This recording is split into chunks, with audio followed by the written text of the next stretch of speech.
agar supaya tidak terjadi mental fatigue atau brain fatigue, agar tidak terjadi KDRT, maka evakuasi murid dari rumah pindah ke sekolah.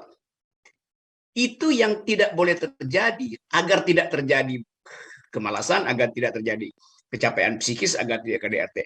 Tetapi Menteri tidak terangkan apa yang harus terjadi.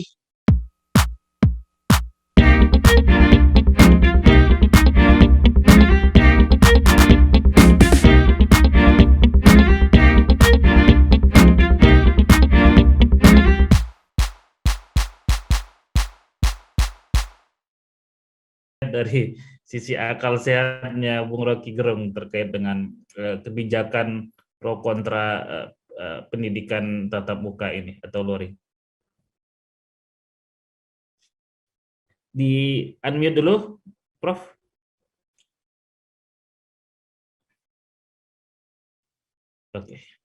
Oke, terima kasih Pak Salim dan Pak Katib.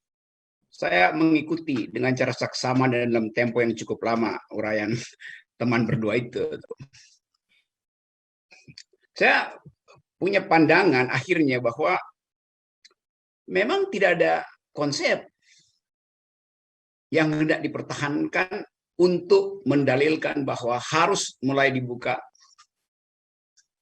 pendidikan tatap muka. Yang ada tadi diterangkan oleh Pak Salim, agar ini menteri yang bilang, yang dikutip Pak Salim, agar supaya tidak terjadi lost learning, junto lost generation, agar supaya tidak terjadi mental fatigue atau brain fatigue, agar tidak terjadi KDRT, maka evakuasi murid dari rumah pindah ke sekolah. Itu yang tidak boleh terjadi, agar tidak terjadi kemalasan, agar tidak terjadi kecapean psikis, agar tidak KDRT.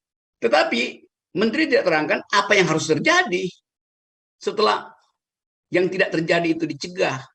Kan itu intinya kan. Kita balik lagi pada keadaan sebelum COVID. Padahal sebetulnya seluruh dunia berpikir tentang next curricula. Apa kurikulum berikut? Karena COVID ini bukan sekedar interupsi terhadap stabilitas pendidikan selama ini, tapi dia mengubah pengertian pendidikan itu.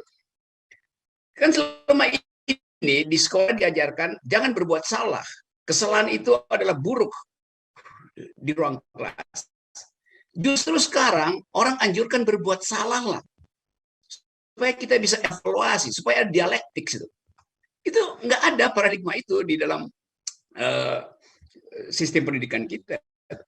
Disuruh menghafal nama-nama ikan, itu standar. Itu yang tidak boleh terjadi. Tapi apa yang harus diucapkan setelah itu?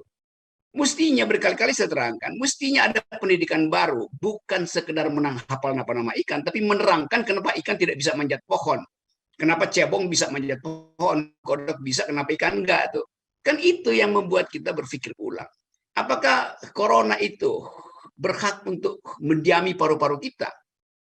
Tidak berhak. Kalau begitu, kenapa kita berhak merusak paru-paru bumi yang ada tempat corona? Kan itu namanya pedagogi, kan begitu tuh. Dialektiksnya mesti ada. Nah, bagian ini tidak terlihat dipersiapkan oleh Kementerian Pendidikan. Kalau misalnya COVID ini berakhir, kurikulumnya mesti berubah. Sama seperti dulu kita lihat bagaimana debat di Amerika, siapa namanya itu, seorang filsuf pendidikan yang nulis The Closing of American Mind, Alan Bloom, yang berupaya untuk menggugat sistem pendidikan Amerika karena terlalu banyak memakai filsafat relativisme. Akibatnya critical study nggak diperlukan. Buat apa ada critical thinking kalau segala sesuatu dianggap relativis itu? Ya nggak perlu dikritisi, anything goes gitu kan. Sekarang sama juga ada post-truth itu.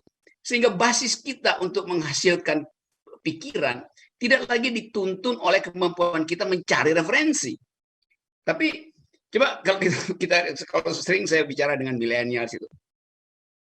Kalau kita tanya, bagaimana Anda menilai satu problem public policy itu? Benar atau salah?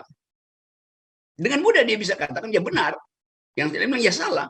Tapi kalau kita usut, referensi Anda tentang benar salah itu dari mana? Dari percakapan Al-Farabi dengan Al-Kindi misalnya, dari pertengkaran antara Aristoteles dengan sarjana di Persia, Jadi dia nggak punya referensi tentang intellectual history itu. Nah, bangsa ini kehilangan itu. Padahal dulu pendidikan kita itu intellectual history itu diajarkan. Dari situ orang belajar apa basis dari argumentasi. Saya nggak kehilangan grip terhadap pendidikan hari-hari ini. Karena saya bertemu dengan orang yang bisa menjawab, tapi tanpa argumen. Menjawab bisa dengan mudah dijawab. Tapi kalau kita usut, reference logicsnya apa itu? Itu tidak ada. Mestinya pemerintah menyediakan kurikulum baru berdasarkan problem COVID ini. Misalnya, sekarang seluruh dunia, kalau dibilang pemerintah masih bicara mengajarkan di SD, di SMP tentang apa itu ekonomi adalah efisiensi, kaitan antara supply demand, sampai mahasiswa masih diajarkan hal yang sama itu. Dengan inti bahwa ekonomi artinya harus ada pertumbuhan. Itu pase, itu udah lampau. Seluruh dunia menganggap bahwa kita mengajarkan ilmu ekonomi pertumbuhan dari tahun 50 dan hanya di dalam 1,5 tahun teori itu dibatalkan oleh COVID. Itu intinya. Sehingga orang sekarang belajar tentang greed economics. Orang belajar tentang degrowth. Bukan lagi growth, tapi degrowth. Kita nggak dengar di kabinet, apalagi di tempatnya Menteri Nadiem, ada pembicaraan semacam itu. Padahal seluruh dunia bicara itu. Bahwa COVID bukan sekedar menginterupsi kenyamanan kita, tapi mengubah cara kita menghayati kenyamanan hidup.